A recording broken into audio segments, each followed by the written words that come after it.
Are people interested in you? Do they think that you're worthy of being given their attention? SEO is going to help your video to get to the right viewer, but at the end of the day, SEO is not going to make the viewer click on that video and watch it. If you're a creator, a marketer, a social media manager, whether you work for yourself, whether you work in a big company, in a business or whatever, one of the things that you constantly hear when it comes to content creation is SEO, search engine optimization. And when it comes to a platform like YouTube, you always hear a lot of YouTube gurus telling you that the only thing that is missing, the reason why people are not watching your videos, is because you haven't mastered SEO. And actually, when you're still a small channel, one of the things that you will constantly get in your email inbox is people pitching themselves for their SEO services. They promise that they're going to help your videos to be discoverable. They tell you how, oh, you have nice content, but the only thing that's missing is SEO, and I can do it for you.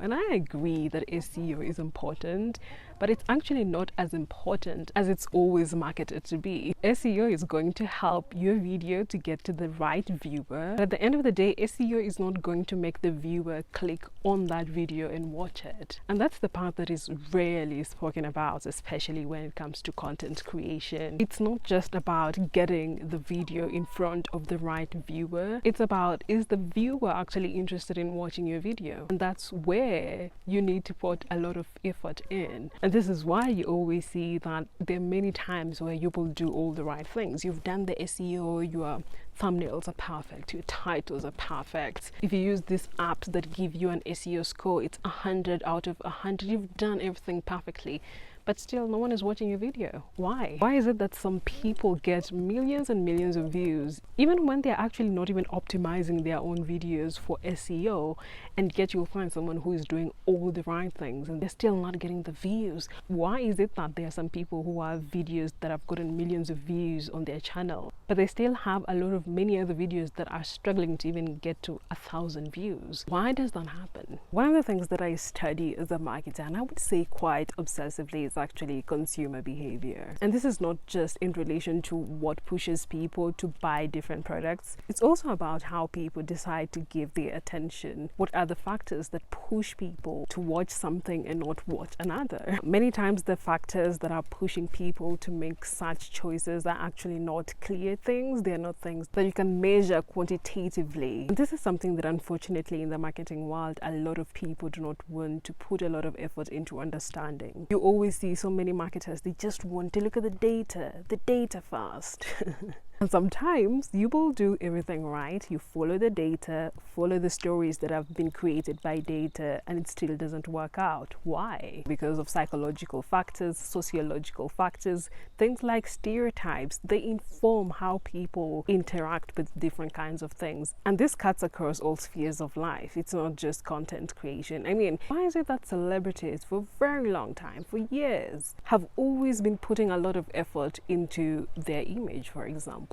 Into how their bodies look like, how their faces look like? Why do they spend a lot of money even going to cosmetic surgeons to get their faces to look a certain way, to get hair transplants?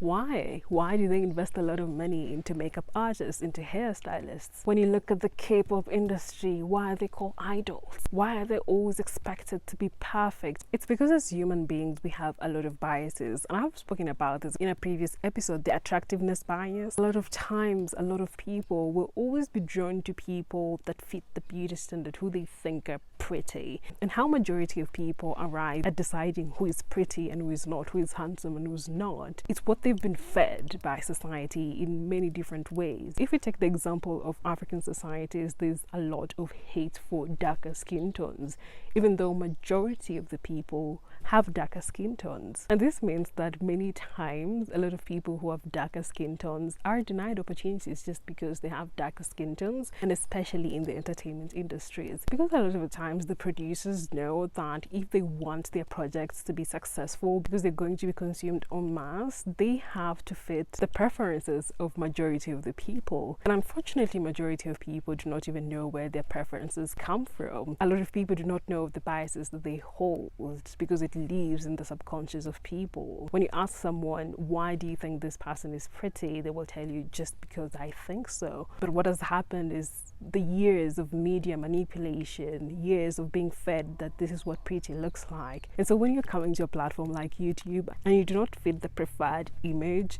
of majority of people that you're trying to target, that you're trying to reach with your content, unfortunately people are not going to click on your video to watch because they don't think that someone that looks like you deserves to be given their attention. Unfortunately, if you're going to be in the public sphere, if you're trying to create a career in the attention economy, perception matters, and not really how you perceive yourself, but really how other people perceive you. Do they think that you're worthy of being given their attention? If you're a black woman who is speaking about elegance, but you do not have straight hair, you're not wearing a wig, you're not even wearing any kind of makeup to try and soften perhaps your features, because some people might think that, oh, they're too much, too manly, because yes, this is something that a lot of black women get. They get told that they look like men. Do you think you're going to find success in that area? Why is it that a lot of celebrities are forced to change their name before they get into the showbiz industry? There's always this idea of a name that is easy to say, that is palatable to the ears of the masses, and this is something that happens globally in different kinds of industries. All these things are necessary in order to capture the attention of the masses, in order to create this persona that is going to create success in the attention economy.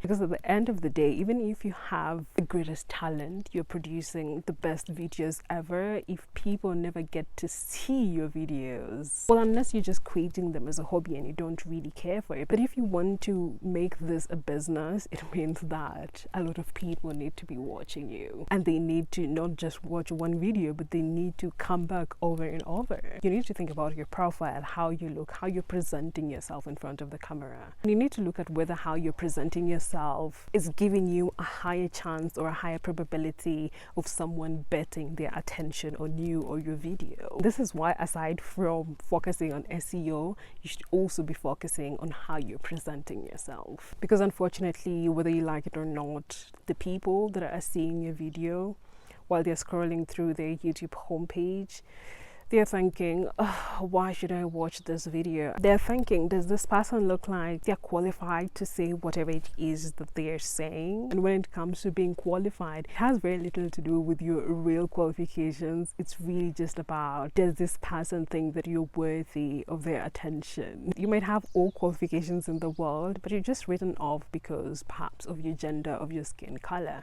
I mean, when it comes to business, in many patriarchal societies, women are not seen to be people who are qualified in business. Even if you're a woman who has built $1 million companies, you will always find a lot of people still trying to tell you that you know nothing about business. And a lot of these people who are telling you that have built nothing, but they're saying that because in their minds they believe that as a woman you know nothing about business. And these people, no matter how hard you try with your videos as a woman speaking about business, they will never click on your video because they just don't think that women are qualified to talk about business. There's also this expectation that as a woman in business, you need to take yourself seriously, even in how you dress. You are not allowed to just show up with a black t-shirt. You need to look like money. You need to invest a lot in your appearance for people to actually believe that you actually know what you're talking about. But when you look at a lot of men who are successful in business, they don't even need to do anything. They just wear the same black shirt in every video and they're still getting millions of views. No one really cares about how they look, because society has always taught us that men are good at business. Even when the same men are scam artists, they've actually built nothing. People are literally even buying their courses because they've been taught that when men talk about business, they actually know what they're doing. These are the things that come into play in the attention economy, unfortunately. And a lot of times it doesn't mean that you need to conform to the societal beauty standard. There's always a scale. If you're someone that is in the middle, a lot of the time it will be harder for you to pierce through because there's really nothing outstanding about you, and you have to work much harder to put yourself out there. And on the other side of the scale, you have people that perfectly fit the beauty standard, and these are the people who will literally post the first video and it goes viral. These people just like to look at them, and a lot of people just want to be like them. Oh my god, you have the best body, the best face, the best hair, I want to be like you. And then you have those on the other end of the scale where they are considered like the worst of the worst when it comes to the beauty standard. And again, yes, a lot of the times they will get a lot of viewership, which also comes with a lot of hate, a lot of people trying to tell them, you shouldn't be putting yourself out there. How dare you think that you have what it takes for you? Put yourself on the internet. And the more they continue putting themselves out there, they actually become a beacon of confidence. They become the star that people find relatable, and they're like, oh my god, if this person was able to do this regardless of how they look, that is so inspiring. This really just makes human beings look like the most evil people on this planet. Unfortunately, this is what people do.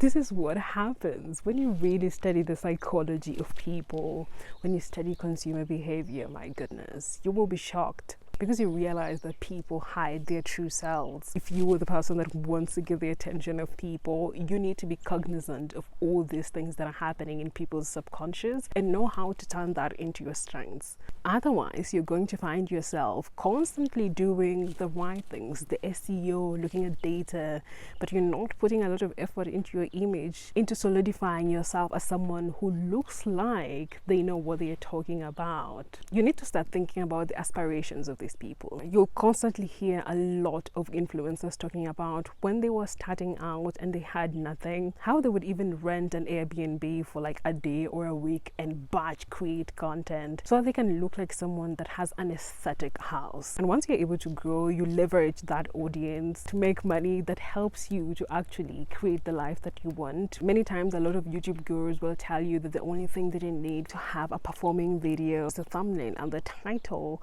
but there are many other factors that people are also looking at. They're looking at the name of your channel, they're looking at what you look like. And actually now a lot of people are actually looking for markers that show that this video has been made by a human being and not AI. They're also looking at the number of views that you have. They're also looking at when you posted that video. So if you've gotten your thumbnail and your title right, you need to start thinking about, are people interested in you? There's also the fact that, especially nowadays, a lot of platforms are prioritizing the interests of people and not really creators. This is something that was pioneered by TikTok, and that's why on a platform like that, your followers really do not matter, because they can follow you and never really ever see any of your videos ever again, unless you're creating the same kind of content over and over, because people are getting videos not based on the creators they follow, but based on the interests that they have. For a lot of creators and businesses, it means that it's going to be harder to capture the attention of followers and subscribers, because a lot of the times they'll be coming to your video because they're interested in what you're speaking about now. And unless you become the person that speaks about that one thing for years and years, you just have to accept that you might not get the consistent viewership, unless of course you start building your own platforms, optimizing for people to be interested in you as a person. And that is actually harder to do because it takes much longer. So it's really important for you to think about all these other factors that are influencing people to give their attention. It's not just about SEO, it's also understanding the psychology of people, understanding the sociological factors that have shaped people to become who they are, that have shaped the ideas of people, that have shaped the reasoning of people, the preferences, the choices.